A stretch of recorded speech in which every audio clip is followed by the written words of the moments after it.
Morning. I'd like to go to the video, please.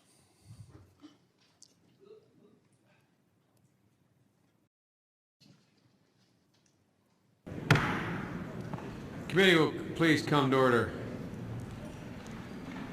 Judge, it's a tough day and tough night for you, I know.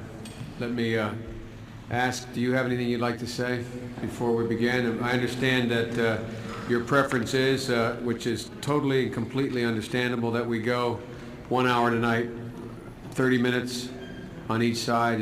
Am I correct in that? That's right. Do you have anything you'd like to say? Senator, I would like to start by saying unequivocally, uncategorically, that I deny each and every single allegation against me today that suggested in any way that I had conversations of a sexual nature or about pornographic material with Anita Hill, that I ever attempted to date her, that I ever had any personal sexual interest in her, or that I in any way ever harassed her. A second, and I think more important point, I think that this today is a travesty. I think that it is disgusting.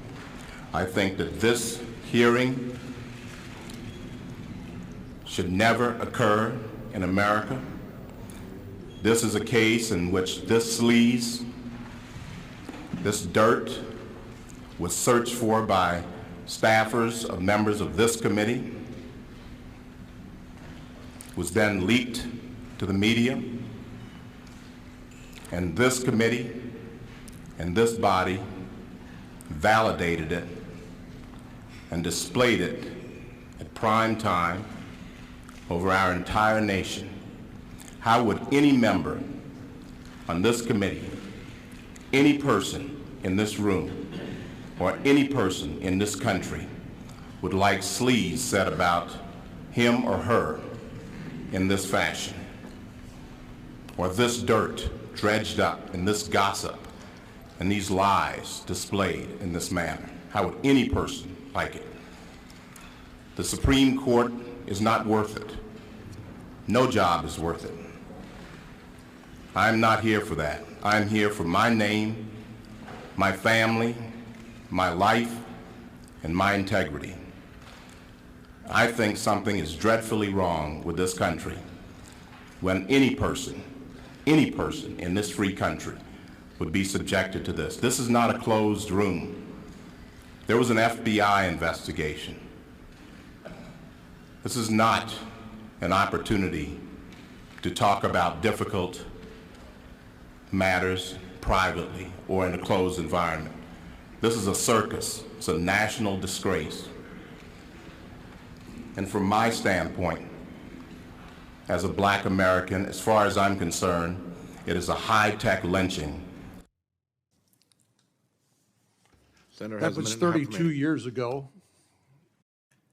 And I'm reminded as I get older that not everybody's had the same experience or memories that I have. That was one of the searing memories that I've had about Supreme Court confirmation hearings, and I think provides an important context for today's hearing.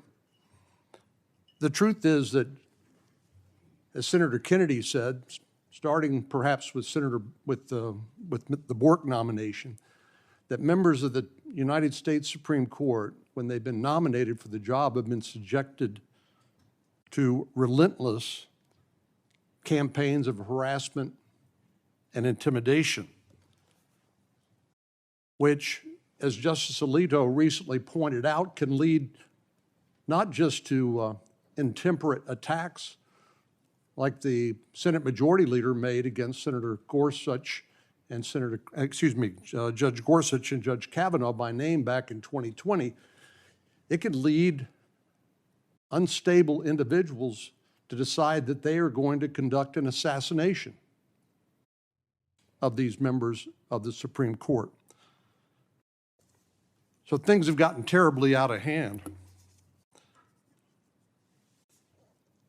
Judge Mukasey, you and Mr. Dupree both talked about the separation of powers. I looked back at the rules of the United States Senate, our ethics rules by which we are governed. And they are rules that are set by the Senate itself. How do you think the Senate would react if the United States Supreme Court said, we don't like? Don't you love it when a senator shows up with the receipts to show and prove Joe Biden's discrimination against a person of color? See, they always want to pull the race card and say, well, you're treating him like this because he's black. You guys are treating Justice Thomas like that because he's black. You've always hated him. Not because of the stance he has taken, but because of the color of his skin. Right? Can we both play that card?